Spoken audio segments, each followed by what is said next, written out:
All right, good evening and welcome to the Wednesday, October 2nd, 2024 regular board business meeting of the Gresham-Barlow Board of Education. I'd like to wish everyone a Shana Tova. It is the start of Rosh Hashanah tonight, which goes from October 2nd through the 4th. Shana Tova is wishing a good new year and a reflection on the past and a hope for the coming year. I believe after we've called to order, Sean, would you lead us in the Pledge of Allegiance, please?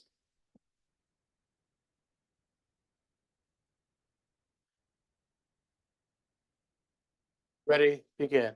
I pledge allegiance to the flag of the United States of America and to the republic for which it stands, one nation, under God, indivisible, with liberty and justice for all.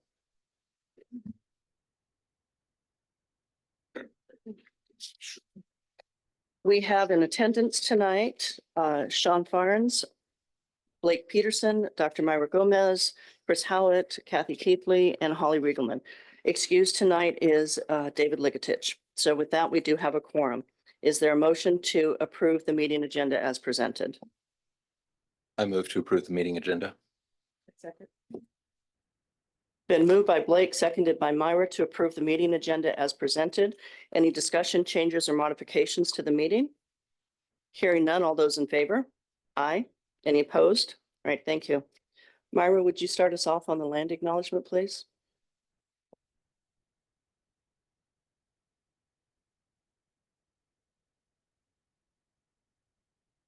Well, I know you can't read it in Spanish, so I'll do it in Spanish. Read it as well. Reconocemos que la tierra donde está ubicado el distrito escolar Gresham-Barlow descansa sobre las tierras ancestrales y no cedidas de Multnomah, Clackamas, Tualatin, Kalapuya, Molalla, bandas de Chinook y muchas otras tribus que establecieron sus hogares a lo largo del río Columbia. También reconocemos las políticas sistémicas de genocidio, de reubicación y asimilación que todavía afectan a muchas familias indígenas nativas americanas en la actualidad. Como colonos invitados en estas tierras, respetamos el trabajo de las naciones, los líderes y las familias nativas y hacemos esfuerzos continuos para centrar el conocimiento, la creatividad, la resiliencia y la resistencia indígena. Consideramos los numerosos legados de violencia, desplazamiento, migración y asentamiento que nos trae aquí hoy. We acknowledge the land where Gresham-Barlow School District is located rests on the ancestral and unceded lands of the Multnomah, Cathlamet, Clackamas, Tualatin, Kalapuya, Molalla, bands of the Chinook, and many other tribes who made their homes along the Columbia River. We also acknowledge the systemic policies of genocide, relocation, and assimilation that still impact many Indigenous Native American families today. As settlers and guests on these lands, we respect the work of Native nations, leaders, and families, and make ongoing efforts to center Indigenous knowledge, creativity, resilience, and resistance. We consider the many legacies of violence, displacement, migration, and settlement that bring us here today. As a reminder of some of that, on September 30th was the Day of Remembrance, which is remembering that we removed many children from throughout the tribal nations, put them into boarding schools, and disrupted their environment. The boarding schools at one time had 523 schools. 12 of those were in Oregon. Some of the last ones were closed down in 1969 through 1976. So that is one of the things that we do recognize as something that caused great displacement within their culture. Next up, we have citizens' requests of the board. Let me get to that page. All right.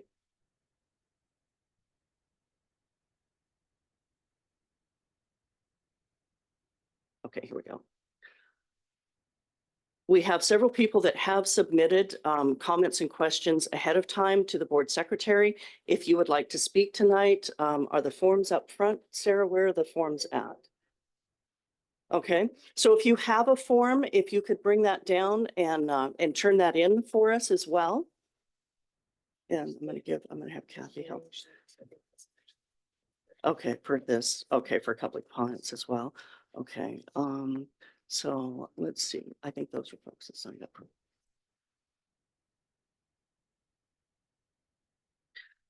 So we have received some that we had earlier. Time has been set aside on the agenda for citizens' requests to the board. This is an opportunity for the board to listen and learn from the community. Board members are not able to respond to public comments during the meeting, but appreciate hearing your input. Public comments can be submitted in writing before the meeting, which we had, or given in person during the meeting. Pursuant to House Bill 2560.3A, the meeting of the Gresham-Barlow School Board will be presented online to allow for virtual public attendance at the meeting. So we've already had this. If you're a member of the community and wish to provide a written public comment, please use the citizens' comment of the board, and they do need to be returned by 4 p.m. today. So any that have not been emailed in prior to that will not be read in tonight. We have people in the audience who wish to address the board in person this evening using the yellow citizens request of the board forms on the table in the back of the room. And I believe we've received all of them. We accept them only at this time. So if we don't have them, then we continue on with the meeting. Right now, our vice chair is sorting and looking through some of those. Normally, we spend about 15 minutes doing this. We recognize that tonight we were expecting a number of people to come, and we were going to extend it to approximately 30 minutes, still keeping people to about 3 minutes per. And requesting also if there are some folks that would like to share their time, combine their time.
All right, so the ones that we received online were Laura Martin, Bill Martin, Joe Kruger, and Jojo Tabanya Aske. And if you are present, are you also planning to speak tonight as well as having submitted your comment ahead of time?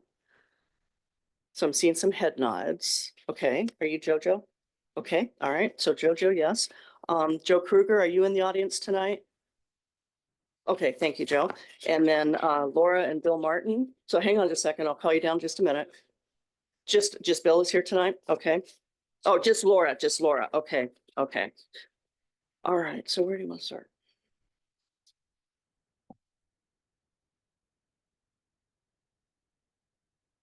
All right. So we'll work our way through the list and take our notes.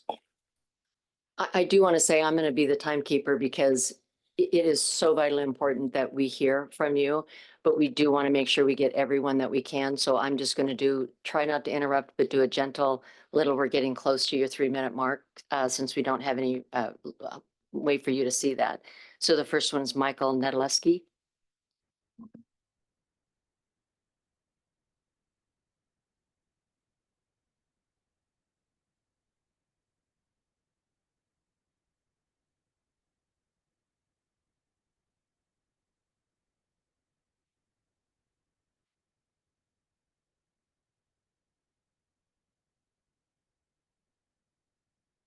Hello, my name is Michael Nedaleski, and I am with the Gresham High School Student Union.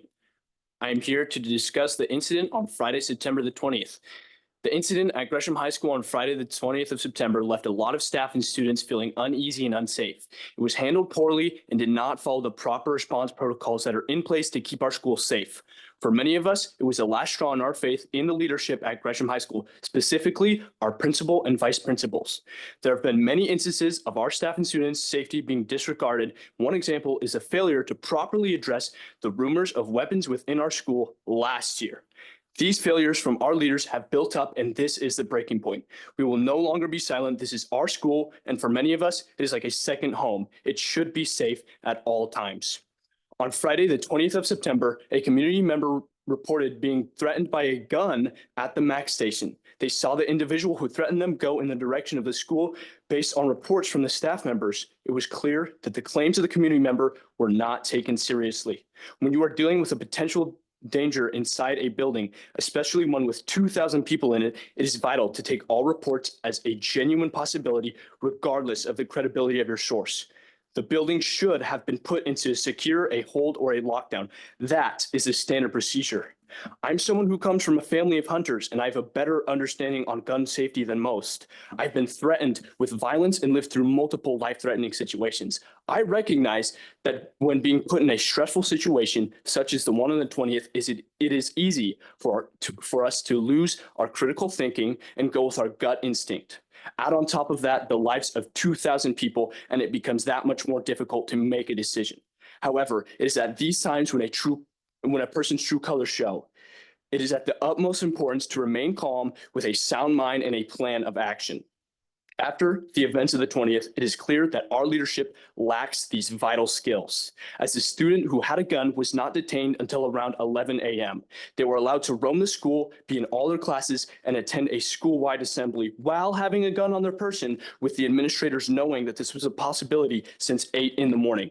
We recognize that those who were leading didn't want to escalate the situation and panic the students. However, the situation was not handled with proper care. The lives of the entire school were being put at risk.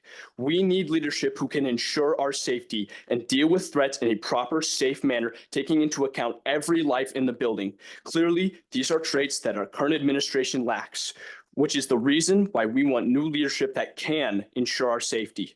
It may take 3 hours to detain a student, but it only takes 5 minutes for someone to lose a life, or even worse, someone else to lose a loved one. Thank you.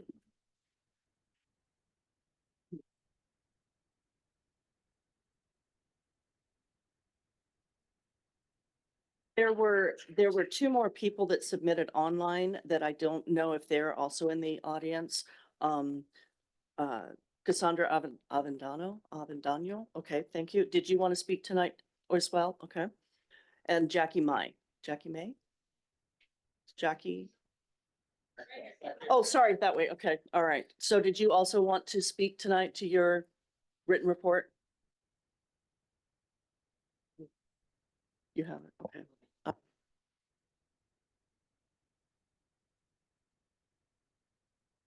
Elizabeth Westbrook.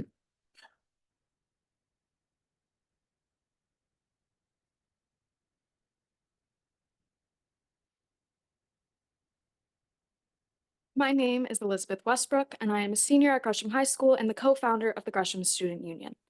I am here today because the rate at which our lives are being risked in an environment of learning is becoming higher than ever, and our school leaders just keep failing us. It is to the point that the question regarding the incident from September 20th, where a student was arrested for having a 9mm semi-automatic handgun at school, is no longer what our leaders did wrong that day, but it is becoming what did our leaders even begin to do right that day. With a range of issues, going from no lockdown being held, radio silence towards a report filed against the student more than 3 days prior to the incident, no mention of the incident towards students even still 2 weeks later, and much, much more. I could sit here all evening and list every single way that the leaders of Gresham High School failed to protect student safety on September 20th, but I'll keep things short. To start, I must express my disappointment in the leadership at Gresham High School and even all of you, the school board. Because last year, we came to you begging you to take more part in leading the fight for a safer Gresham High School, which you all failed to do. You left it up to the leaders of Gresham High School, who time and time again prove they are not adequate enough at fulfilling the means of their jobs, which is to ensure that we are all safe and the school stays functioning. I should not even need to come here to begin to tell you how bad Gresham High School is getting, because you already know. You're just ignoring it. And when I emailed every board member and the superintendent with the inquiry about our concerns from the June 5th school board meeting, only the superintendent, James Hugh, returned my email a month later, might I add, essentially referring me to Principal Whitlock because that was who is leading GHS towards being safer. And when I emailed back about why I needed to ask our principal, because again, we don't have very much trust in her, I received no email back and still have not received an email back. Your actions of continuously ignoring what we want as students have led us to no longer trust any of you or leadership at Gresham High School. My last important point would be mentioning the leadership of Gresham High School now fabricating the timeline to multiple different people, including myself.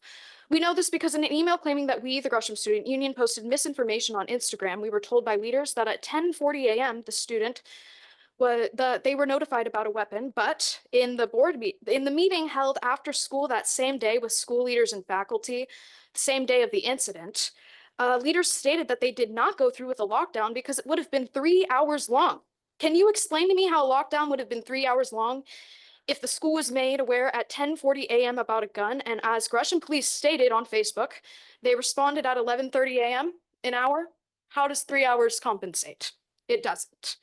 And why didn't our leadership notify police at exactly 10:40 a.m. about this? Why were they not there until 11:30? The last thing I will add is that in response, Gresham Student Union will be holding a walkout tomorrow at 12 p.m. at Gresham High School, and it is available to every parent. Elizabeth, you're at. Yeah, this is my last sentence, sorry.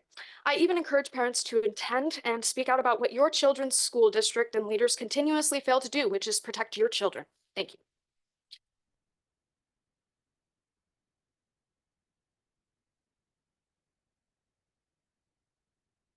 At 36. Robin Moran.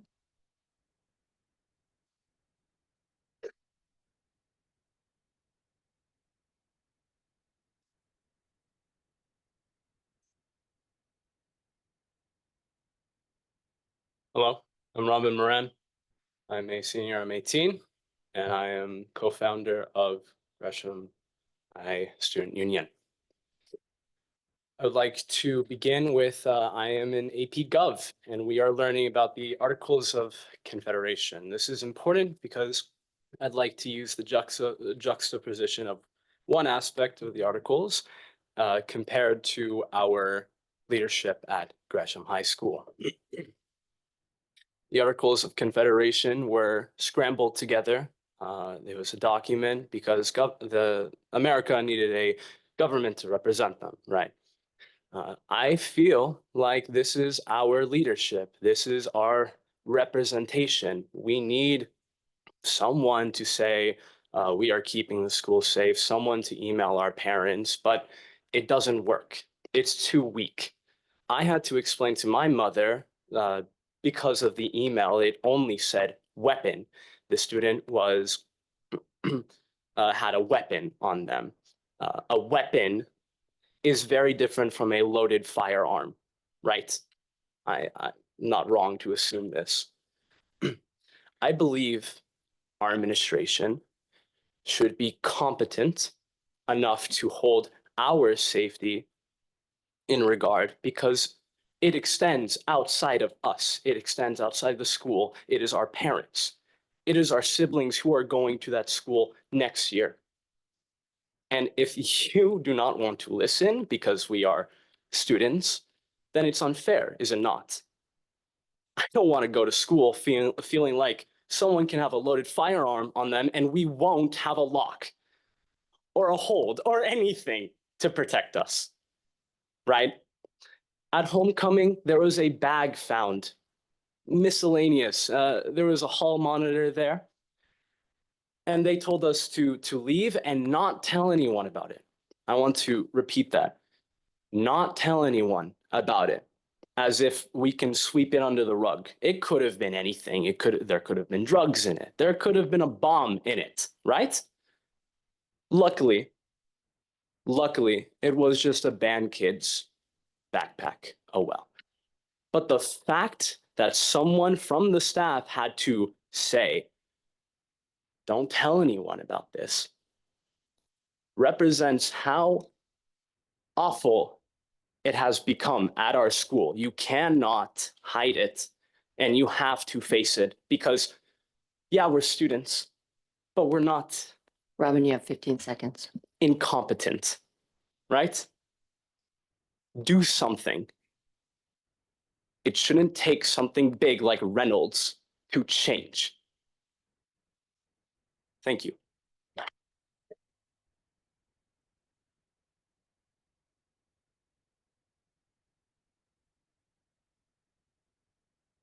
Candy Bradley.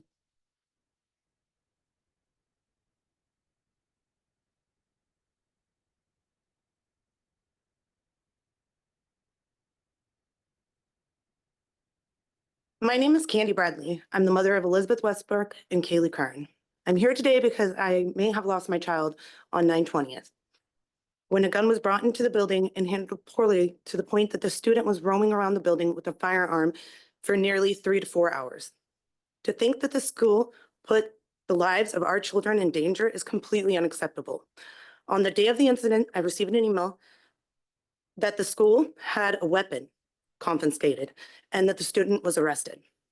As a working parent, I cannot check my emails during the day. An email being sent out about a weapon, not even stating the situation of the gun, is simply inadequate way of reaching parents.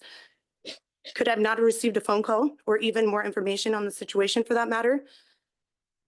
Leaving an email that vague about something so serious is just wrong. I have a few questions for the school regarding 9/20, to which none has been answered. When I called the school office on the in-service day on Friday, I was told by that the administration was in training sessions and they took precedence over returning my phone call. I was then referred to the district office before being hung up on, to which the district office told me that they were not the ones to handle the situation and therefore could not tell me anything. Great to know our district doesn't care enough to be involved as a parent of your teen at your school. But I have 4 toddlers that will be attending the school district. I'm terrified to send my children to school. Do something. I shouldn't have to worry about my kids going to school, and I might possibly lose them every day. Thank you.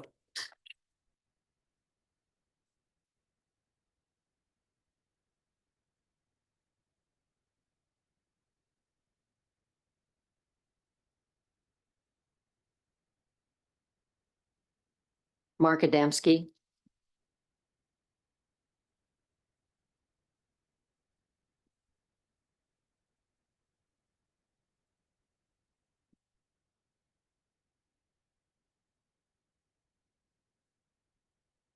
Good evening, Chair. Good evening, board members.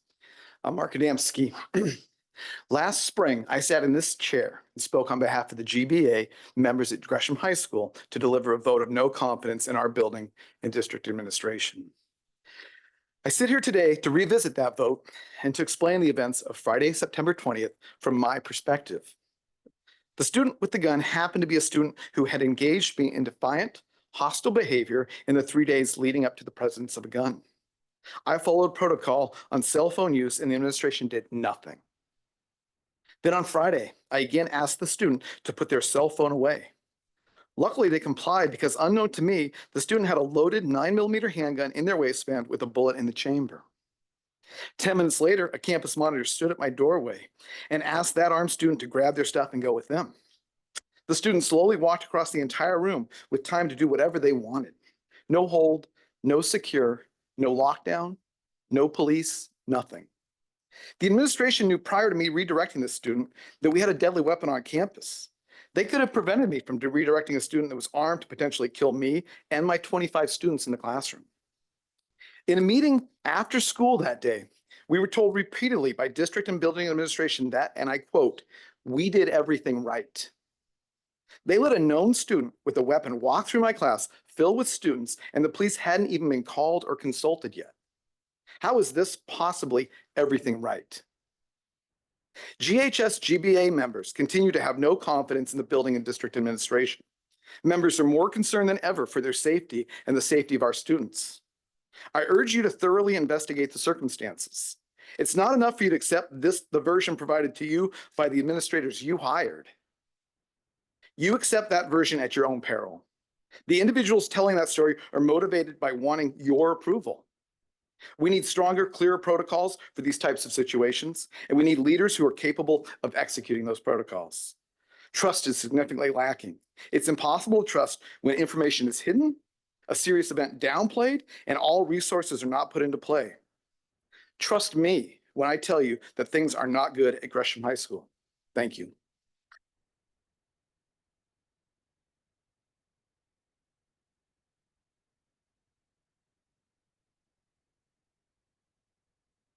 Joe Kruger.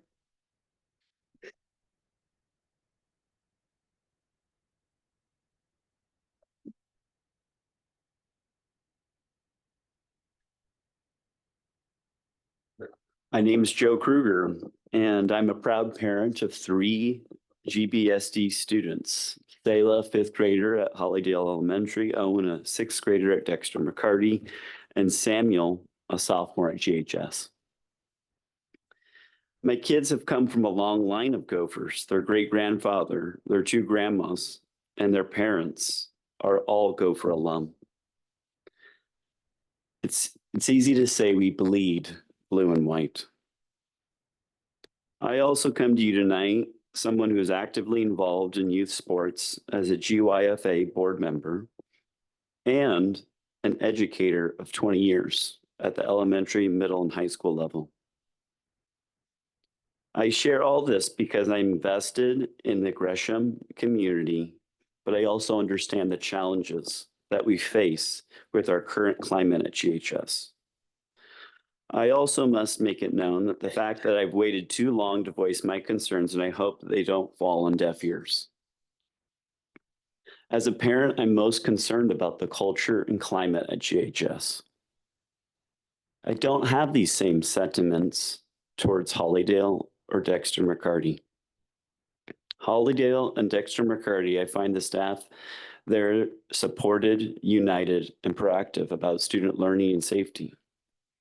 I recall 3 years ago, my oldest saying, "They've gotten strict this year at Dexter," as he voiced his displeasure about the cell phone policy and behavior policies at Dexter. As a middle school teacher, this was music to my ears. He knew there were boundaries, accountability, but also a sense that teachers and admin work together. These are not the conversations I've heard with my oldest as he begins his sophomore year at GHS. Sadly, some coaches and staff have voiced their discontent with admin and student behavior and how they plan on leaving once they get the opportunity. Why is it that staff are so eager to leave GHS? Is this a reflection of a greater issue that we see boiling over in this severe school safety climate? Is the staff and admin working in unison? GHS is increasingly an urban high school, and with that comes different supports and practices to maintain safety and high levels of student learning. Our current situation demands immediate action, and I ask the school board and GHS staff to revisit the following. The school resource officers. Can we please revisit the implementation of a temporary or even better Joe, you have permanent, 15 seconds. okay, permanent resource officer at GHS? This is not a fix-all, but considering the heightened safety concerns, this should be revisited. District admin, are we supporting the GHS admin and staff? What is being done to move the school culture and climate towards safety?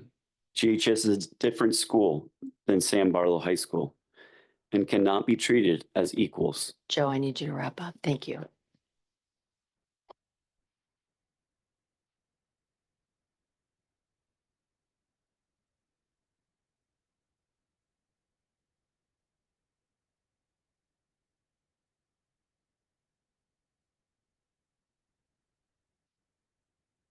Cassandra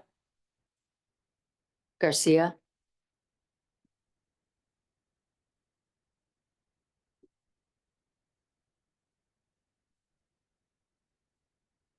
Hello, I'm Cassandra Abundano Garcia. I'm the junior class president. On September 20th, a gun was brought onto the school grounds. The school was notified early in the morning. In addition, it was an assembly day. The entire school was in the gymnasium. If things went differently that morning, I doubt there'd be a board meeting tonight. Thankfully, we got lucky that day. According to the Outlook article, the police hadn't arrived until 11:30 a.m. That is 3 hours of that student walking around the entire school with a loaded gun. Parents weren't even notified about this incident until the last hour of school. I, as a student, didn't even hear about this until late at night. On September 27th, Gresham was the host of a football game against Reynolds. During the game, a student had been threatened by a group of Reynolds students who allegedly had a gun and said that they were going to shoot it up after the third quarter. School staff was present at the football game and were informed about this incident. I don't know all the details on what happened after they had been informed, but I was told the group of students had been removed. On September 30th, we were put into a secure hold around 9 a.m. It was another threat. According to the Outlook article, it states that Gresham High goes into secure after a man threatens to shoot up the building. After the front office did not let the student enter, a man said a man said the next time they would come into the building, they would shoot the place up. Again, thankfully, nothing has happened yet. Many students have said repeatedly they do not feel safe and refuse to go to the school. They feel like the administration/school board isn't taking these threats seriously. We should be able to feel safe at our school. We should be the number one priority to protect. We should be able to learn without the fear of getting killed. Every single staff member should know exactly what to do in any life-threatening situation. They should have the tools to protect themselves as well. We cannot blame the staff for not knowing what to do and being scared for being scared for their own lives. My question is, what is next to happen to ensure our school safety? Thank you.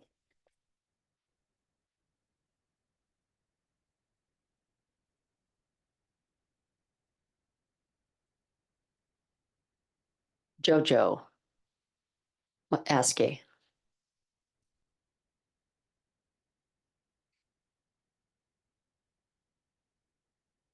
Hi, my name is Jojo Tubanya Aske. I'm a student that goes to Gresham High School, and I wanted to make everyone here aware of our safety at Gresham. We all know the details the administration came up with that day, but the truth is it was all just a cover-up. For instance, the student's weapon was found on his hip line and not in his backpack. What was in the backpack was mace and a ski mask. The civilian that came forward about being threatened by the student was judged solely by his disheveled appearance, in which the administration did not take as a serious threat.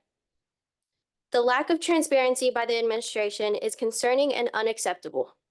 Students and staff went through the entire day without the knowledge of a threat in the building, including having an assembly in the morning where that student was present. Statistics show that the U.S. has the highest ratings of mass shootings, with hundreds killed and thousands injured. How devastating would it have been if that student opened fired in our gymnasium with the entire student body and staff present? What if your child was physically hurt because of a different outcome? We have staff members put on duty to monitor students as they walk through the doors without any tools for communication, training, or the protection if there was a threat. I also learned that some staff who we all have grown to love are in the process of transferring out of GHS due to the lack of feeling protected by our administration. I'm here along with my peers because we are passionate about not becoming another statistic. We need to feel safe at GHS. So what are you going to do different to provide a higher and better security for our student safety? Thank you.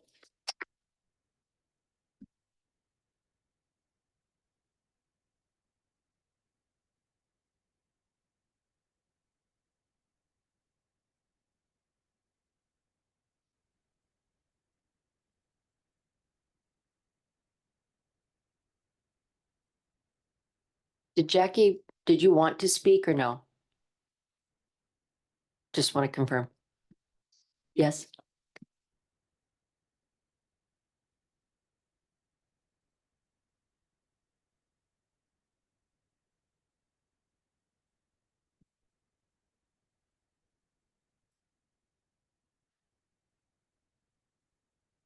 My name is Jackie Mai. I am a junior year, currently attending Gresham High School.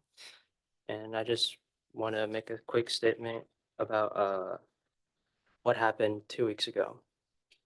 2 weeks ago, I was in fourth period, Mr. Dempsey's class, the same period in which the kid brought the gun to school. I didn't really think much of it at first because it seemed like he was just being dragged out for having his phone out. You know, something I've seen before. It was until later, I think that day, my sixth period AP Lang teacher informed me that it was much more than what I expected. It was a gun, and I felt uncomfortable. I felt like, I was put in a situation where I could be in danger and I'm not even aware of it.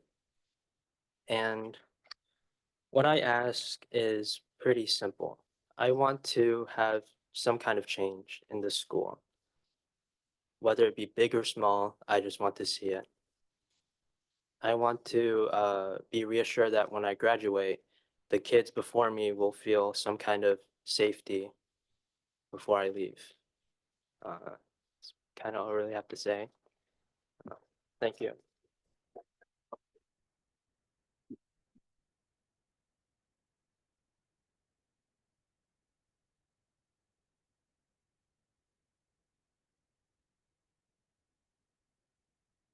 The last one is Laura Martin.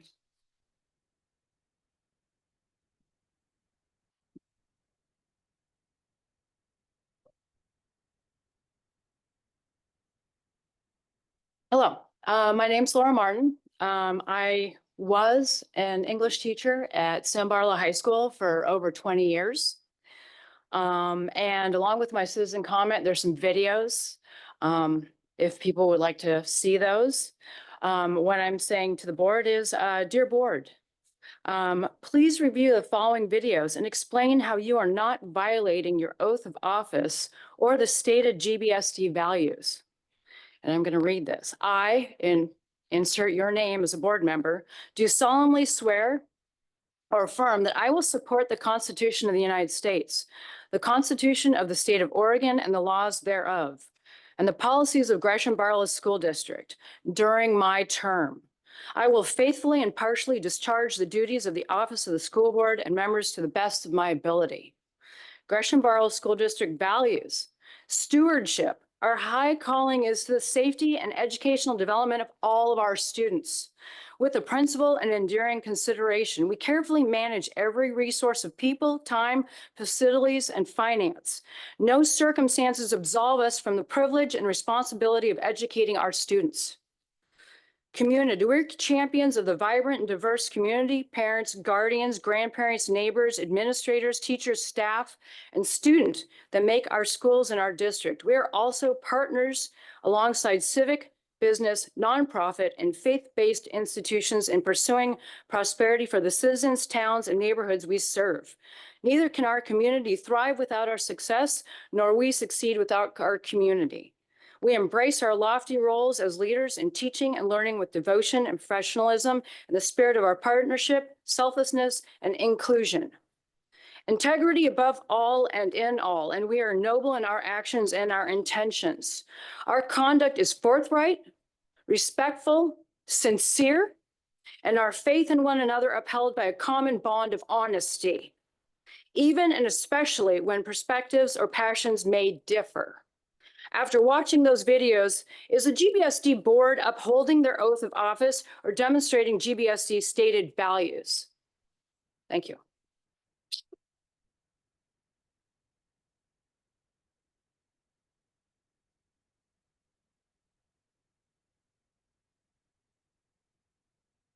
We had one more student, Lola.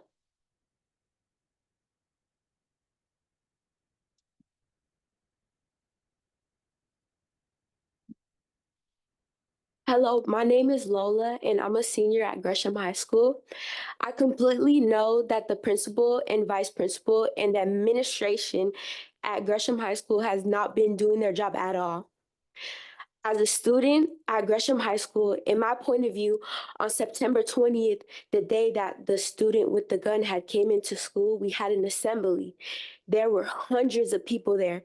The assembly was between 9:18 a.m. and 9:48.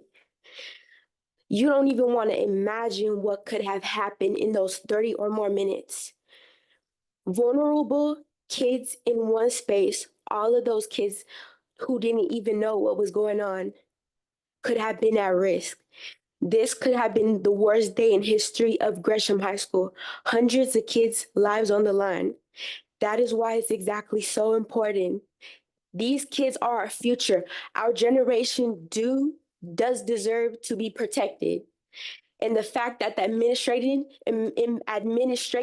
has not been protecting any of us correctly at all, this is why we are at risk. In my point of view, when I went to school today, I have my class second period, and the class is usually full of 35 people. There were only 7 people there. These kids are scared to go to school. These 14-year-old through 18-year-olds are scared to go to school, and they should be happy to go to school and worrying about their future. These kids are the future, and these adults need to be caring about them. The principal should have done better action when that happened. Immediately, she did not do anything at all on that day, on September 20th, to really take care of these students. And I really think that that could have been a really bad day for all of us. And in school, we are just scared about who has a gun and who doesn't. We have no idea about thinking about who has a gun and who doesn't. Like, they might have a knife, they might have any weapon, and what are we gonna do about it? We have no idea who it is. These administrators need to do more action and a lot more. We need a new principal, and we need better hire staff. And I know that You've got about 10 seconds. Okay. And yeah, I really think that you need to do a better job at protecting our school. These kids are the generation, so.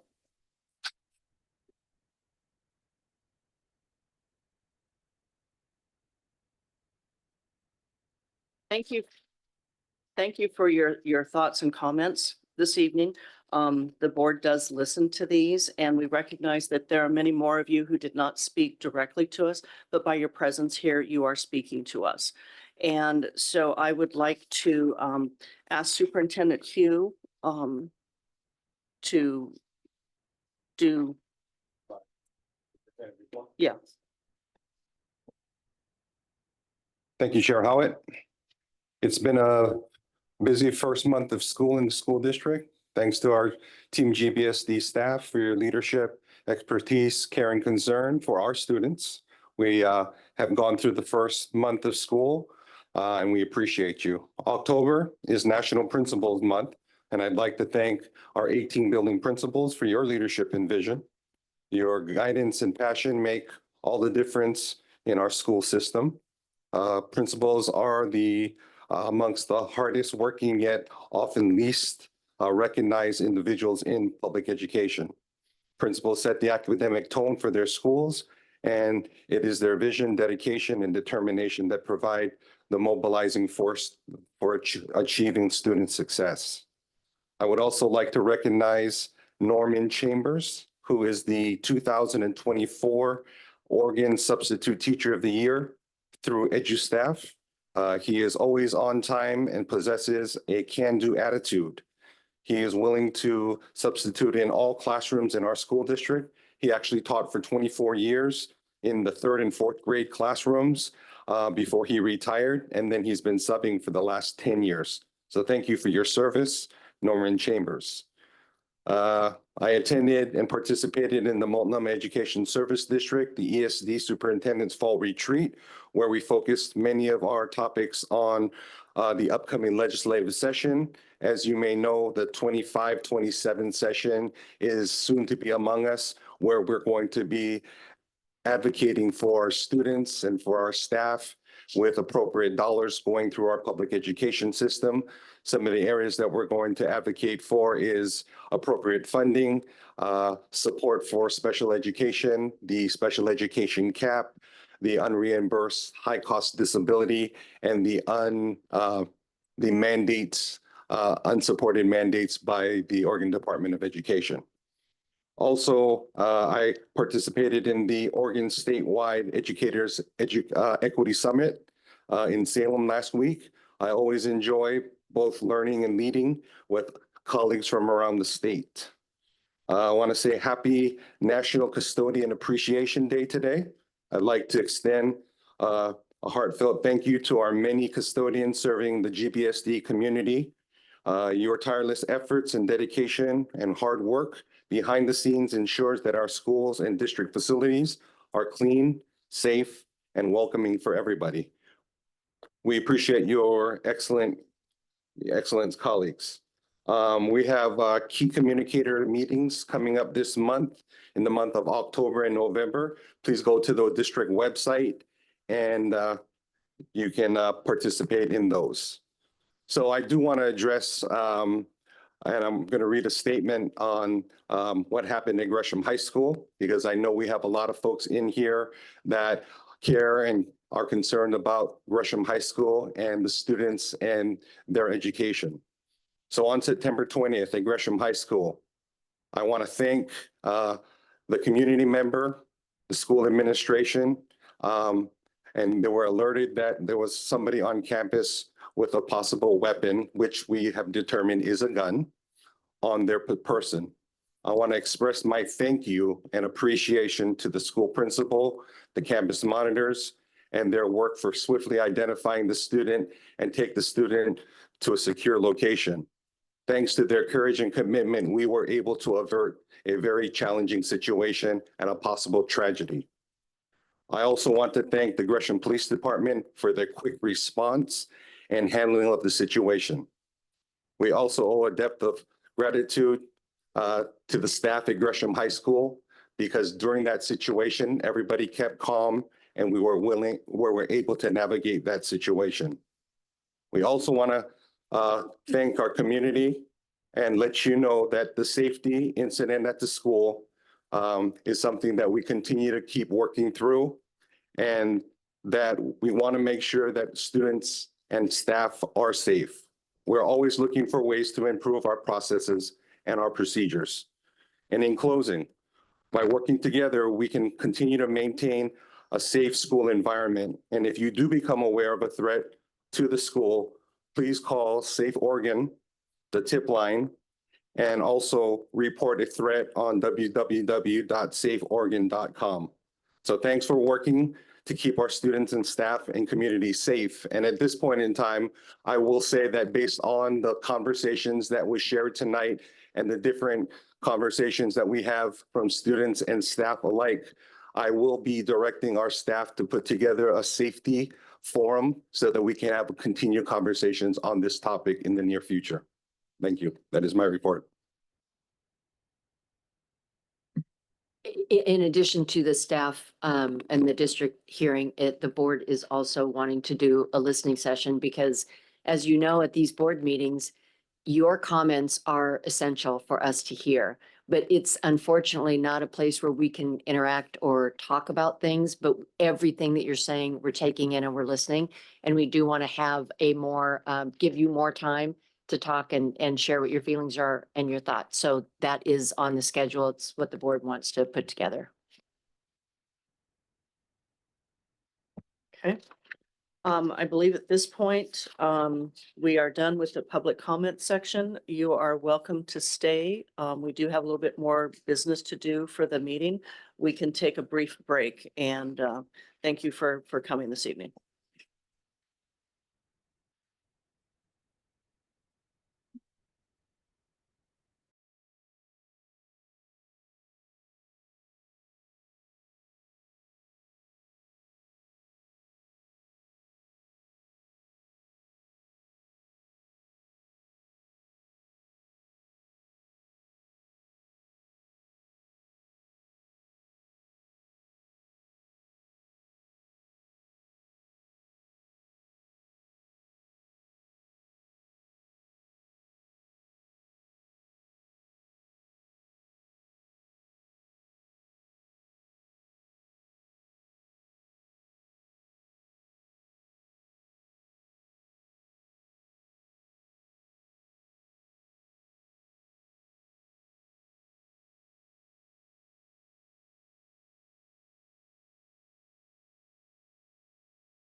All right, we're continuing with our Gresham-Barlow Board of Education, October 2nd, regular board business meeting. We had moved a little bit of things around on the agenda, so the next thing up is to approve the consent agenda. Consent agenda has minutes from the regular board strategic planning session, otherwise known as the retreat on August 23rd. Minutes from the special work session on August 28th, minutes from the special work session September 4th, minutes from the regular business meeting September 4th, minutes from the regular work session September 18th, monthly financial report, personnel report, employee contracts. So is there a motion to, anything need to be taken off of there, or is there a motion to approve the consent agenda as presented? I move to approve the consent agenda as presented. Second. Been moved by Holly, seconded by Myra to approve the consent agenda as presented. All those in favor? Aye. Any opposed? All right, thank you. Next up is a resolution for School Administrators Month recognition.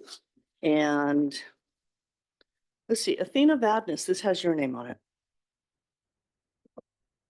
Thank you, Chair Howitt. October is School Administrators Month, and we have prepared a resolution for you to approve if you so desire. So for the procedure on this one, what I would recommend, if we so desire, is move to adopt the resolution, and then I would like to have someone read it into the record. So is there a motion to adopt the resolution declaring October 2024 as School Administrators Month in the Gresham-Barlow School District? I move to adopt the board resolution declaring October 2024 as School Administrator Month for the Gresham-Barlow School District. Been moved by Myra, seconded by Sean to adopt the board resolution declaring October 2024 as School Administration Month in the Gresham-Barlow School District. Would someone like to read it, or we'd like to take the vote first and then read it? Okay, Holly's going to read it and then we'll take the vote. Resolution declaring October 2024 School Administrators Month in the Gresham-Barlow School District. Whereas the designation of October 2024 as National Principals Month, School Administrators Month is made possible by the efforts of the National Association of Elementary School Principals, the American Federation of School Administrators, the National Association of Secondary School Principals, and whereas the vision, dedication, and determination of a principal is a significant mobilizing force behind any school reform effort, and whereas principals serve a variety of critical roles, such as instructional leader, community builder, assessment expert, facility and student managers, and guardians of various legal, contractual, and policy mandates and initiatives, and are entrusted with the education and development of young people. And whereas principals set the academic and cultural tone for their schools by working collaboratively with teachers and other staff to develop and maintain high standards of performance to develop young people that will be positive contributing members of our society. And whereas principals play a vital role in successful implementation of state and federal education initiatives, and whereas principals are committed to providing high-quality learning opportunities to all students. Now, therefore, we, the members of the Board of Directors for the Gresham-Barlow School District, hereby declare our appreciation to our principal staff and proclaim the month of October to be Principals and School Administrators Month. Be it further resolved that we urge administrators, teachers, parents, students, and others from our community to join us in recognizing the dedication and hard work of these individuals. By resolution of the Board of Directors, this second day of October 2024. So all those in favor of the resolution as read, signify by saying aye. Aye. All right, thank you. Any opposed? All right, thank you. Thank you for reading that for us, and thank you to our principals and school administrators. Next up, Superintendent Hugh, presenting the National School Public Relations Association NASPRA Awards. Thank you, Chair Howitt. At the National School Public Relations, or NSPRA seminar, the Gresham-Barlow School District received several awards in NSPRA's 2024 Publications and Digital Media Excellence Awards. The contest is open to school districts throughout the country. Entries are judged on an overall excellence of the entry as well as its quality compared to other entries in the categories submitted by like-sized school districts from across the country. Only a select few awards, the top awards in each category, is the Award of Excellence. Awards of merit followed by honorable mentions are also given in each category. National award winners such as the Gresham-Barlow School District are listed in the NSPRA website. And so I want to recognize Athena Vadnais and the Communications Department. We have been awarded an Award of Excellence for the photo I Did It, our graduation celebration. Award of Excellence for Budget 101 on our website. Award of Merit for Senior Spotlight Social Media Campaign. Award of Merit for our Dual Language Immersion Program video. Award of Merit for Black Artists of Oregon Exhibit Field Trip. And Award of Merit Gresham-Barlow School District website. Since 2013, the Gresham-Barlow School District has earned 47 national awards from NSPRA in the Public Relations and Electronic Media Contest. The administration recommends that the board present Communications Director Athena Vadnais, Multimedia Communications Specialist Ali Lewis, and Communications Specialist Kenya Osorio with the NSPRA Awards of Excellence and Merit. Can you please come up, please?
So do we have? So we do have on our next item on the agenda is an update from the Gresham-Barlow Education Foundation. There we go. Oh, you are it tonight. Come on down, Miss Mumford.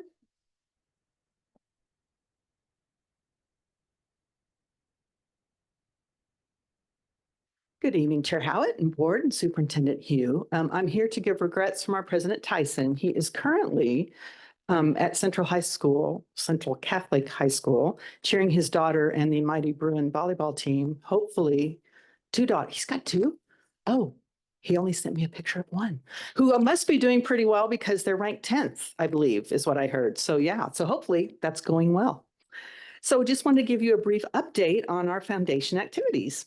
So we had a great golf tournament with fantastic weather. It has not always been such. Some of you have been in some pretty rainy ones, but this one was absolutely perfect. We sold out with 144 golfers for the day, which we're really fortunate because for the last several years has allowed us to do an AM and PM tournament, which allows people not to have to take off for a whole day. After expenses, we profited $24,606, which will go toward future grants. And we do want to remind everyone, we do have money to give away. So be sure to apply for some grants. We really want to thank our title sponsor, First Student. They're amazing. They've done that for us for the last couple of years, and we really do appreciate their support. So other sponsors we want to recognize, and some are graduates from the district: McDonald Welty, Catalyst Financial, Advanced Alarm Systems, Convergent Technologies, Interlochen. Kendall Miller is a Barlow grad. Bauer Construction, Cornerstone Construction Management, Bremit Construction, Trevor DeLuca, also a Barlow grad. United Fire and Safety, Target Sports, N8 Excavations, Nate Holman, also a Barlow grad. And we want to offer a special thanks to Terry Taylor. I don't know, he's not here right now, but maybe he's listening. But he takes a lot of time to help the golf committee, goes after hours to the meetings, helps get sponsors. So we really do appreciate his support every year. Also want to give a quick thank you to Superintendent Hugh. We got a letter today from the Education Research and Development Institute, and Superintendent Hugh lends his expertise and knowledge to their development of educational products, I guess, James, is that it? And he gets a stipend for that, $1,000 stipend, and he donated it to the foundation. And he has done that several times, actually, and we really do appreciate the support. So thank you for that. So far this year, just very quickly, we've done 2 grants so far. San-Barlow High School, we did granted a camera lens for their photography, a Dina Care Act for journalism, that was $903. And at Hall Elementary, they asked us for some flip form risers so they could do their school events more effectively. That was Katie Robinson for music, and that was $1,000. So again, we have money to give away, so feel free to apply. Thank you. Thank you. Superintendent Hugh, I know we had your update earlier, but is there additional coming from district leadership? No, there is not. And could someone turn off that microphone? It's cutting our sound. How quickly they forget. All right, thank you. All right. Okay, so next up is updates from board members, and I'm going to start down here with Holly Riegelman. I don't have anything tonight. I'm happy to, I've done plenty of things, but I'm happy to give up my time to hear some more of students, so we're good. Director Keithley. I've just been working on the superintendent search behind the scenes, and ditto to Holly. All right, Myra. I was fortunate to attend the very first Gresham-Barlow School District Affinity meeting this afternoon, so I appreciate the invitation. I was able to say hello to old colleagues and meet new ones, so I appreciate that and the great work they're doing. The ribbon cutting ceremony this afternoon at the school-based health center, it's a beautiful building, and I'm glad we'll be able to provide those services to our students. Working with Kathy in the Superintendent Search Committee, and also attended the Oregon Equity Summit last week. And I want to thank the students who came to speak to us tonight. I know it's very hard to speak publicly, but especially when you're that young. So thank you to our students for sharing their voices and coming to a school board meeting, especially on a school night. And thank you to the leadership team at Gresham High School, and to staff for keeping our students safe during a challenging moment. Someone who's been a teacher and administrator and was at Reynolds when they had their incident. I know how hard it is. So thank you for keeping our kids safe. My baby goes to school there, and I know she's safe. Thank you. And Director Peterson. I don't have anything tonight. Director Barnes. First of all, yes, I want to thank the students and community members that came and spoke. I know it's a very hard thing. You have a room full of people, and board members, and then you have cameras to boot. And so it's very nerve-wracking. I appreciate them coming to us and letting us know their feelings about things. And I certainly listen and have listened to that. And it would be great to hear more in a forum effect with the board. So I look forward to getting that scheduled whenever possible. As far as going to things, I went to several different sporting events. I do want to shout out to the Barlow boys soccer team. First of all, I want to thank them because they let my 7th grader, who is becoming very interested in soccer, be their ball boy. And you would have thought that was a job. He was zoned in on getting that ball, making sure that the game was keeping on going. So appreciate the opportunity for that. But then also want to congratulate them. That day, they won their 3rd in a row, which was the first time in 9 years they've run 3 in a row. The following day, they beat a pretty darn tough team to go 4 in a row, which goes back as far as the records go, over 15 years, if not more, that haven't won 4 in a row. So congratulations to them. They did play their 5th game yesterday. While they were tied at halftime, they ended up losing, but they're off to a great start. I had a few things that I did since the last meeting. We had our Oregon School Board Association strategic planning meeting. And at that meeting, we appointed Emily Nishik, who was the interim executive director, as the full-time permanent executive director of OSBA. We also spent quite a bit of time reviewing and updating some of the OSBA goals to make sure that they were still current, viable, and something that we wanted to continue to do.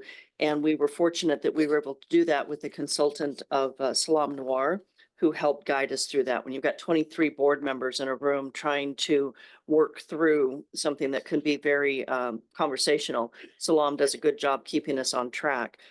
OSBA has their annual convention coming up November 8th and 9th, and they have a pre-session on the 7th. We also have our legislative policy update, which is also scheduled for November 7th. Need to let Sarah know if you're going to be participating in that.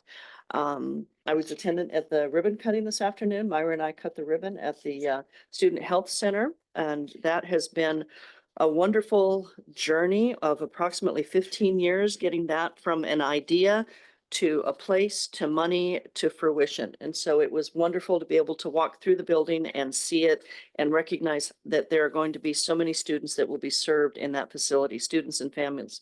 Also wanted to bring up that we have National School Lunch Week, October 14th through 18th.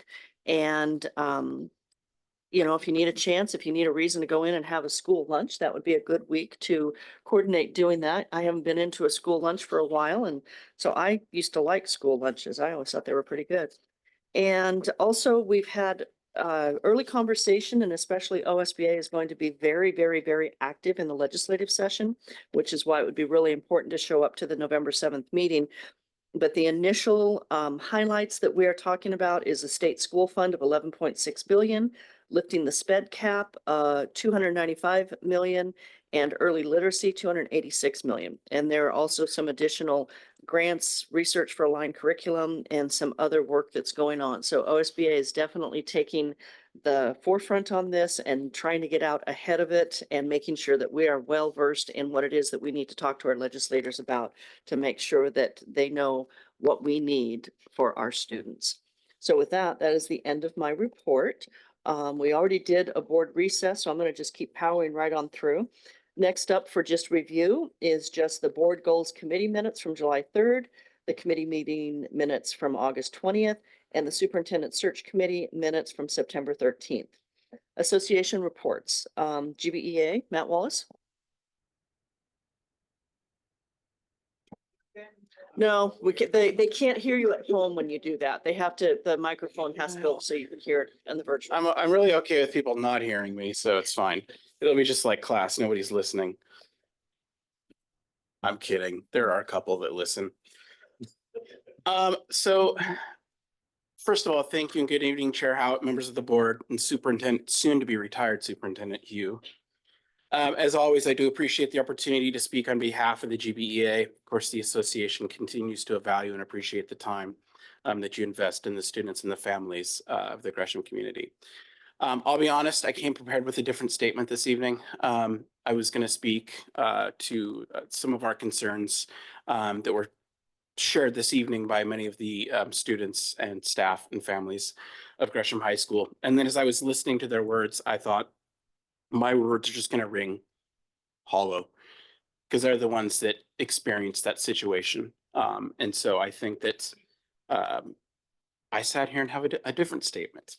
But I did want to acknowledge that the Gresham-Barlow Education Association does share in those concerns, particularly around not understanding protocol or why things happened the way that they happened, when things happened, and why things didn't. I'm trying to choose my words carefully. I apologize. We believe that there were some things that could have been done differently. And we don't believe that there is a clear understanding of protocol.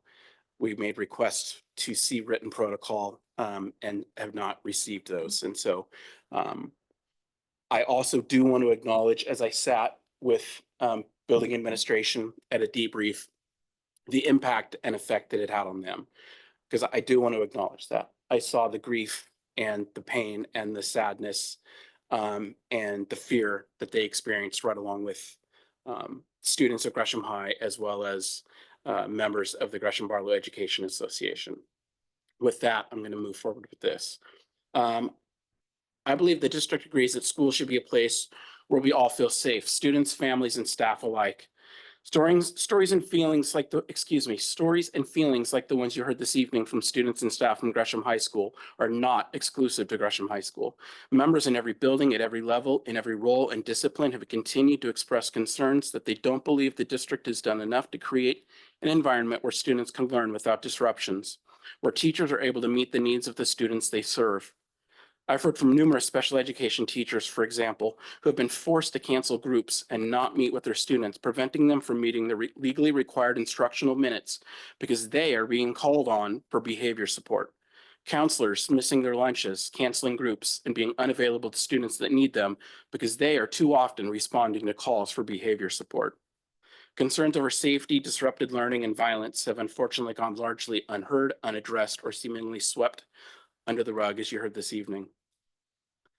I continue to be hopeful that we can continue to work in the spirit of collaboration to alleviate these concerns and create an environment where students, staff, and community members feel heard, valued, and most importantly, safe. If this sounds familiar to you, it should, because this is a statement that I read last year as well. And unfortunately, we've not seen a lot of movement in the direction that we'd hoped to see it. Because of that, I do fear that the hope that we can continue to work in the spirit of collaboration and move forward is waning for many of our staff, our students, and our families, as evidenced by the public comments that we heard this evening. I do appreciate the students speaking. I do believe that it was heard by the board. I do believe that it was heard by the district administration. And I look forward to those speaking sessions with district leadership as well as the school board. Thank you. Thank you, Matt. For the Oregon School Employees Association, Tia Ross. Thank you, Chair Howitt, fellow members of the board, Superintendent Mr. Hugh. OSCA is also greatly concerned about the incident at Gresham High School on September 20th. Leadership wasn't able to debrief with the classified employee until earlier this evening. Moving forward, we do have an interest in working closely with the district and any necessary outside agencies on updating protocols and procedures to keep students and staff safe in similar situations. That is all. All right, thank you. Next up, we have some information items, the opening of school enrollment and class size. Is that right? No, I missed one. Sorry, the interim, yeah, thank you.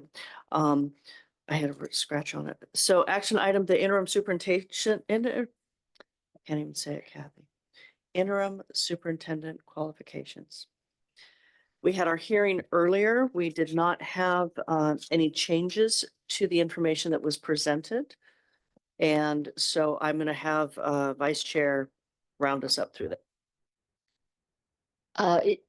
In the public comment and having read all of what was submitted, I actually do have a recommended change. Okay, all right. And just for the community's sake, the public hearing and the qualifications is if we do go outside for recruitment, but it doesn't preclude any internal candidates from being considered, which we will do if there are.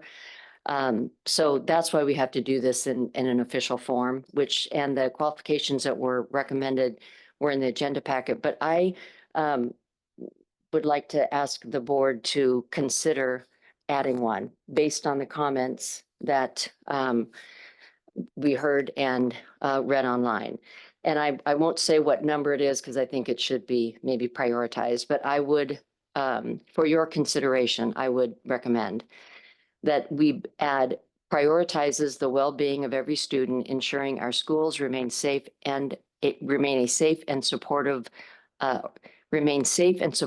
environment for learning.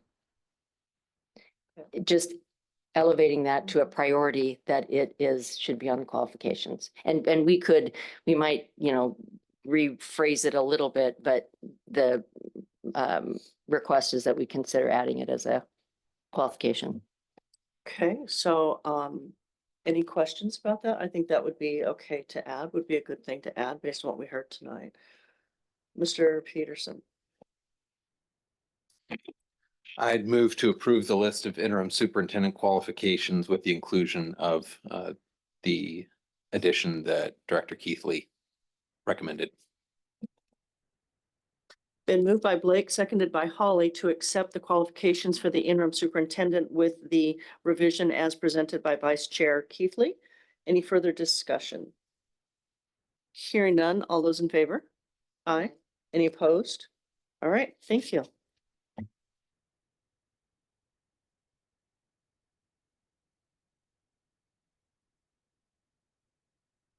Next up, we have information items. First up is the opening of school enrollment and class size report, and that has Mr. Cook's name on it.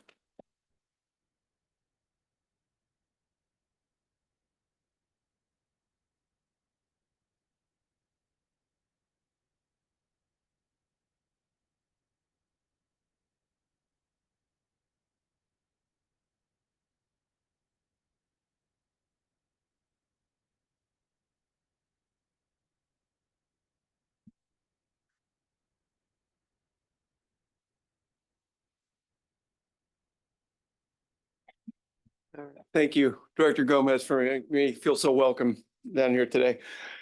This is our annual class size report, so I have some information for you. And we've gone up a bit since September 18th, so I'll read the sentence to you.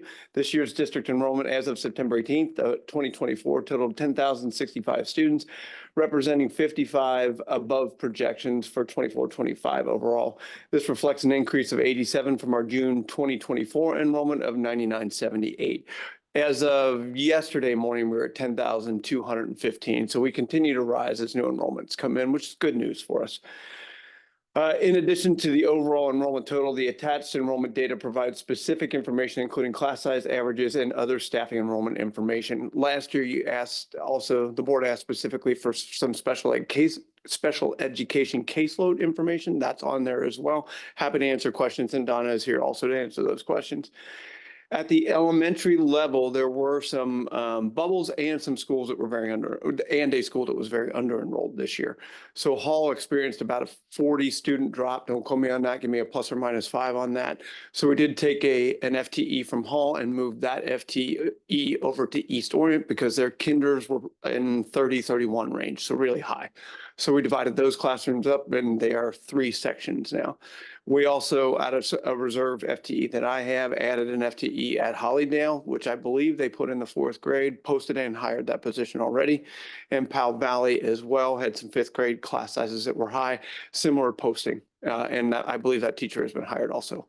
So the 5th grade was running at Powell Valley about 34, 35 right in there, which is very high. So those are some adjustments we made at the elementary level right away. And didn't make any adjustments at the secondary level, so nothing to share there. So I'm happy to take questions. Any questions? Yeah, go ahead, Maya. John, you said that our enrollment might continue increasing. Is there a plan for staffing? I mean, the longer as the year progresses, the harder it is to hire. There could be. At the secondary level, you'd wait for a break, trimester break or semester break. If we experience what we have experienced for several decades now, we might see a decrease going into winter and then into the spring. Yeah, Holly. I think what you just said is that these numbers don't reflect the additions to teachers at the elementary level. They do not. Correct. We hadn't hired for those yet. Powell Valley, Hollydale. Yep. Powell Valley got an FTE. They put it at the 5th grade. Hollydale got an FTE. They put that at the 4th grade, I believe. And then the Hall FTE moved to East Orient, who put that at kinder. And then did Hogan Cedars also, because they had they had 27 kids over at Hogan Cedars. Yes, but their class sizes were pretty reasonable. It was one of those rare occasions where it was balanced across grade levels. I think that's it. Thank you. Go ahead, Kathy. Just the total number on our website, how often does that get updated? Is it just static at the beginning of the year?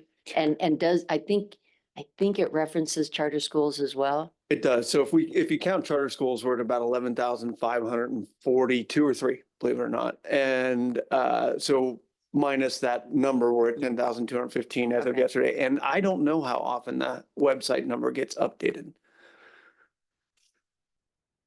Might ask Athena. Any other questions? Once a year. Okay.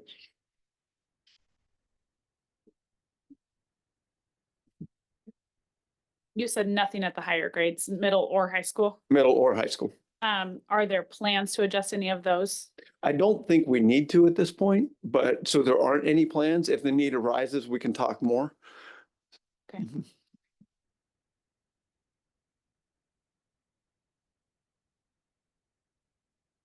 Okay. So, okay, that's all I think I have. Anything else from anybody? No? All right. Okay, all right, Holly, go ahead. For next year, not for Sure. this year.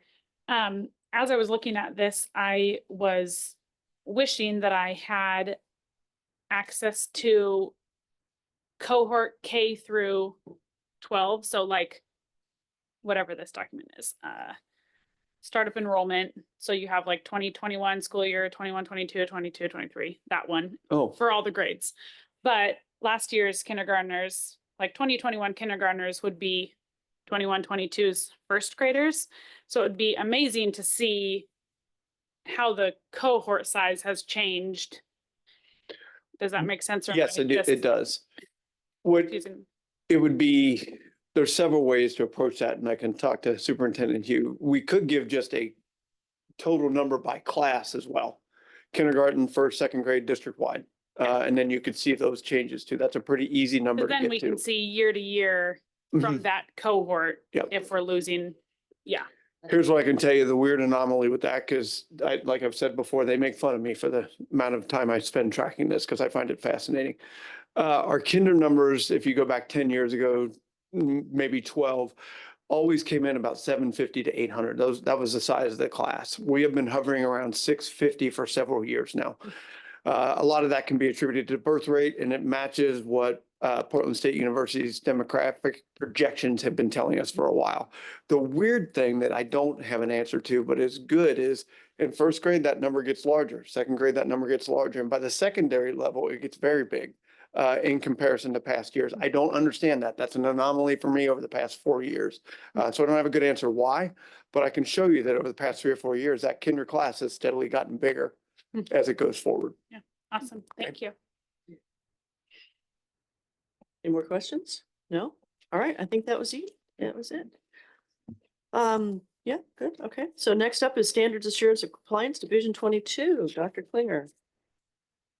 Kind of offended everybody's walking out as I get ready to start about Division 22. Thank you. Do you have the clicker, Sarah?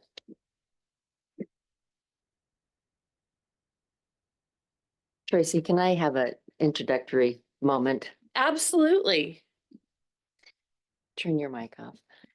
It's a small little reminder for the board that I fully intended to send an email after our meeting that I didn't. And I'm up to here with wedding planning this Saturday. So part of the board goals, and I think this is actually important for the discussion that happened tonight, is that we have just created our new board goals, and we form them around pillars of safety, belonging, opportunity, and achievement.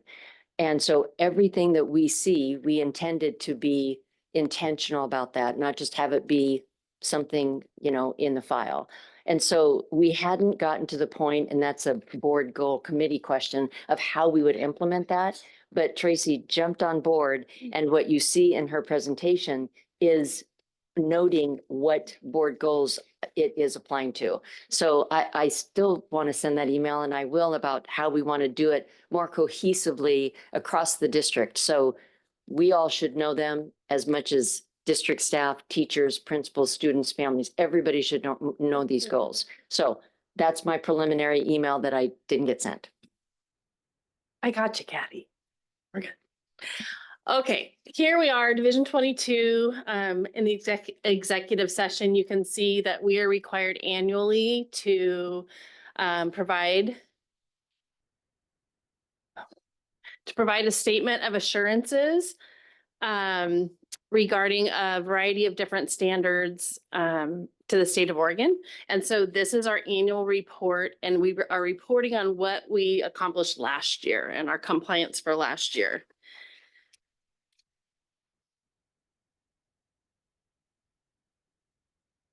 Do you want me? I'm just going to keep going. Okay, so as we started to kind of shift our plan for how to approach presentations with the board, we talked about doing some summaries. So this is a summary that was in the executive summary in the board documents, just to kind of give the background of Division 22. These are rules that are adopted by the State Board of Education, And the compliance is tied to state school fund money. So just kind of as that big overview, these are baseline expectations for all school districts in the state. And we are required to report to you by November 1st on our previous year's compliance. And if we are out of compliance, any corrective actions that we have planned. We as a district use this to really dig in deeper into the rules to be sure that we're being in compliance, but also to really improve our practice and make sure there's not little things that we're missing. The next slide is totally open to feedback, but is a starting place. As Kathy shared, and you know, in August, you all approved some board conditions, and you shared that these conditions fulfilled reflect the achievement of the district mission, vision, and purpose. And the conditions that the Gresham-Barlow School Board established were safety, belonging, opportunity, and achievement. And what I'm trying to represent in this slide is as we look at the many, many, many standards of Division 22, which there are over 50 of them, there are different components of those standards that align with each of the board conditions that you have identified. So for example, with safety, there are standards around child abuse reporting or health services that we provide. With belonging, there's things about counseling, let's say. With opportunity, instructional minutes, curriculum adoptions, those sorts of standards. With achievement, there's things around statewide testing, different standards and assessment kind of work. So just to kind of highlight an opportunity for us to kind of make that connection between the work that's within these standards and the board conditions that you have identified. So we will move on. Oh, it's back. Okay. There we go. So just a reminder, this is last year's report. So there's some things that we're changing for this year. The state identifies some different waivers. So this is not new information. This is more of a continuation that we have 2 waivers in place right now. One is for the assessment of essential skills, and the other is connected to that. And that's the essential skill assessments for English language learners and students being able to be assessed in their primary language. And so these are still waived until 27-28. So that just continues. A new rule that's in effect this year is around menstrual dignity. And you can see that this was put into place a year ago. And this is the first time that we're actually reporting out as a part of Division 22. And you can see the requirements there. It requires free and accessible menstrual products in every school bathroom, K-12, instructions on use of menstrual products within bathrooms, and menstrual health education in the classroom as part of the health and sexuality education program. And so this is an area you'll hear more about because this is an area where we are currently out of compliance. But I'll come back to that.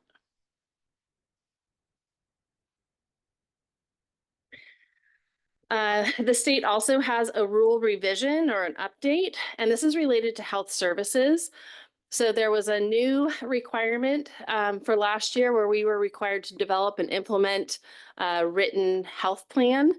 And so the things that are included in that health plan include things like the services we provide to all students, services for medically complex students or medically fragile students or nursing dependent students.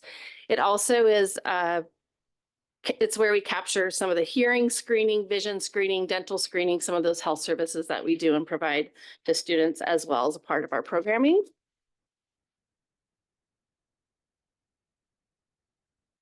This is where we start talking about Gresham-Barlow, and we were in compliance with all of the standards except the ones listed here.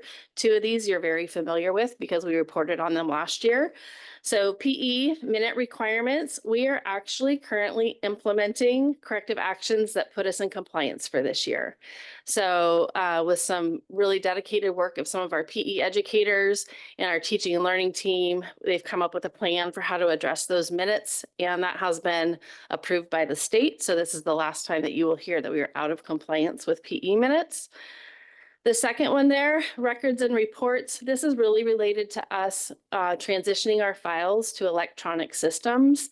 and some of the state board rules not keeping up with the digital age.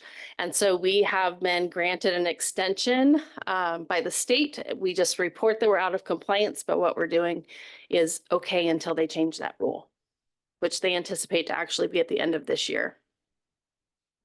The next one on there, annual report on restraint and seclusion. We have been, as you know, in the spring, we redo our report and present that to the board. The piece that we were missing was having it available on our website and providing annual parent notification. So we've already been working to get those things remedied so that we'll be in compliance with that next year. So that is a corrective action that we will submit to the state. I would anticipate that they will approve that, and then we'll move on and be in compliance moving forward. And then the last one on there, menstrual dignity, you heard me mention that earlier. We have provided menstrual products in our bathrooms. The piece where we have some lack of consistency is in the availability of instructions on how to use those products. Some of the products come with instructions on them, some of them don't. So we're working to make sure that we are fully meeting the requirement of that standard. And then the last note on there, back in January, we had a whole bunch of ice and closed school for a few days. And the state offered a waiver. We were short instructional hours for our seniors last year, so we applied for that waiver and it was approved. So we are in compliance, but just we are in compliance because we were granted a waiver by them.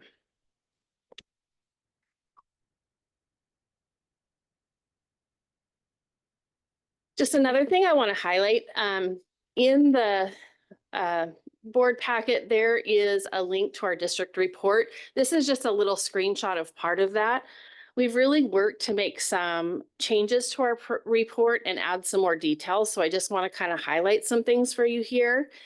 If you look at these, all of those blue underlines are links. So that's where you can click on the report and go to that rule and read in detail if you have questions about specific things. But I also wanted to show what it looks like if something is in compliance versus out of compliance. So you can see that top one, we are in compliance with our asbestos management plans.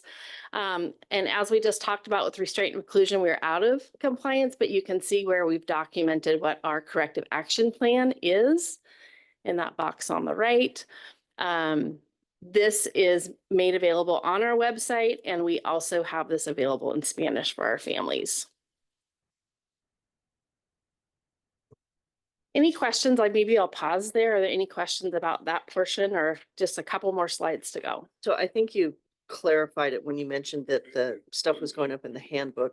So the restraint seclusion information is not specifically to a parent whose child has been in that, but it's to all parents. What is the protocol for that happening? Yes. Is that correct? Yep. Okay. So we'll have notice on our website, and then we have a parent rights and responsibilities handbook that goes out to parents twice a year.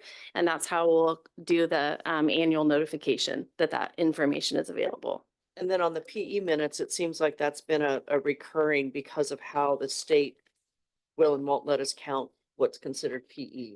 So what did we do that actually got us to compliance on that one? Yeah, so I'll refer to my notes here, and I have Heidi and Tim, my experts in the audience, if I need some support. With elementary, really the game plan is that each elementary classroom will do like a 10-minute movement break every day of the week, which gets us 50 minutes, which is where we were short. So we have some PE teachers and other folks that have helped kind of curate those lessons and help kind of provide some opportunities to make that really easy on a classroom teacher, but also provide an opportunity for us to meet that requirement that way. With our middle schools, there were some adjustments to some of the lessons for PE moving to health courses. And that helped us with, we were short, is it 6 or 7 minutes, Tim? 6 minutes over the course of the year. So we made an adjustment. Oh, not 6 minutes. Okay, it's lots of sixes. 6 minutes per week, 6 hours over the year. So we did that by kind of partnering with health education to meet that requirement. Okay. I have a quick question. The instructions that you need to provide for the Menstrual Dignity Act, is the state giving those to you, or do you have to come up with them yourself? We're coming up with them ourselves. Okay, good luck. Thanks. Yeah, we want to make sure that they are appropriate for students, give them the information they need, and, you know, just support students with whatever their needs might be. Okay. So looking ahead, what do we anticipate next year?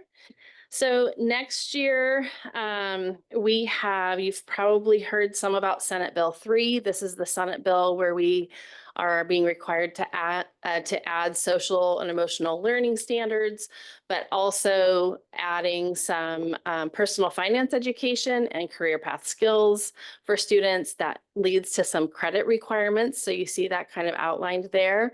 We're still in the planning stages of this. And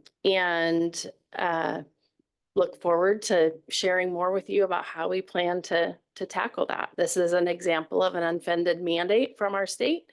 So there's some creative work going on along with some of our teachers to figure out what comes next with this.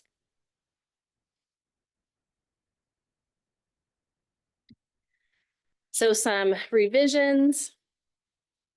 Modified diploma really is just around making sure that parents have information about diploma availability and requirements. So just a communication tools. So that's got some work happening around that.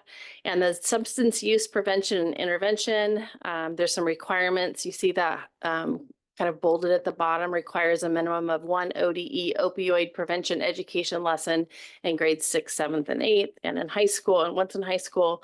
And so work is happening around all those things to be working towards meeting those requirements. And that concludes my presentation, unless there are other questions that you have. Okay, Kathy? I don't have a question. It's more of a comment. The white sheet or the background, I'm sorry, but I love that. I may not have needed it because I remember what Division 22 was, but the new person won't. And then I'll forget. So I really appreciate you taking the time and putting that in there. All right, thank you. Thank you. All right, we're coming to the end of the meeting. The last thing is the monthly financial report as of August 31st, 2024. And I just wanted to remind board members, as we're looking at the financial reports, to make sure that you are also aware of policy DBDB and just being aware of that. And I didn't know if there was anything else. There was kind of a good thing that was in this report. Mr. Clegg, if you want to highlight that. Thank you, Chair Howard. Yes, one very positive thing in this report is that when the benefits polling took place last month, the district is able to cover all employee benefits at 100% for all groups. So that is a very, very good thing.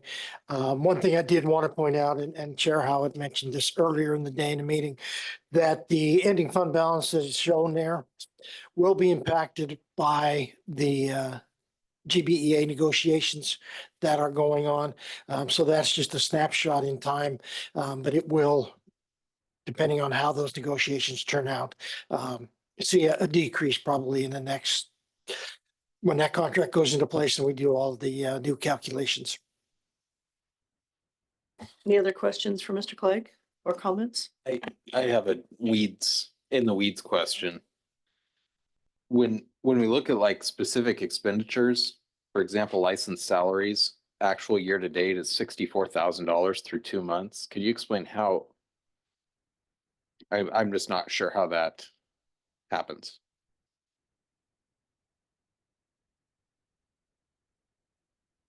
So it's under the expenditure section, licensed salaries. It's under the actual year-to-date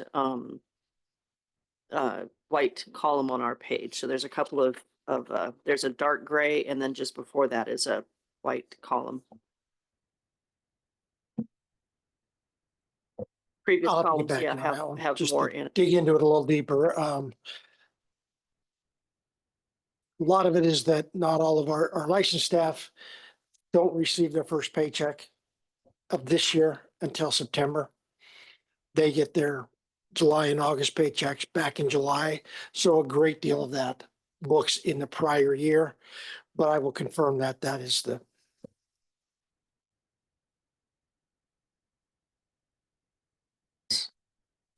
All right. So I believe with that, we're at the end of our meeting. Announcements. Our next regular board work session will be October 16th at 6 p.m. in the partnership room of the Center for Advanced Learning. October 19th, we have a special board work session at 8 a.m. in the council chambers conference room, Public Safety and Schools building, and that will be having a confer with our superintendent search firm. And then on November 6th, we are back here for our regular board business meeting at 7 p.m. in the council chambers, Public Safety and Schools building. And I will say also, I took many, many notes this evening, and I will be following up with the superintendent on some continuing activities that the board would like to have, either more additional information or function as well. So between myself and vice chair, when she's available after her event. But other than that, with that, we are adjourned at 8:54 before 9 o'clock. Okay, go. Adjourned.